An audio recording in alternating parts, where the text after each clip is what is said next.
కదలి పూజ అని ప్రత్యేకమైనటువంటి పూజ ఆయనకి. కేవలం అలంకారంతో ఆయన తృప్తి పడిపోతారు.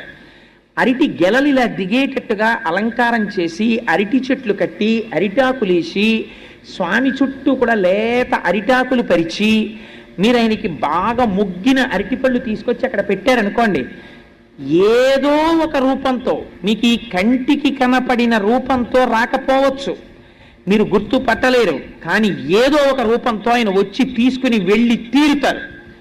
నా జీవితంలోనే దృష్టాంతాలున్నాయి. మనమే ఆశ్చర్యపోతాం, ఎలా వచ్చారా అని మీకే అర్థం కాదు. నేను మొన్న ఆఫీసులో ఉండగా నాతో మొన్న ఒక ఆయన వచ్చి ప్రస్తావన చేశాడు.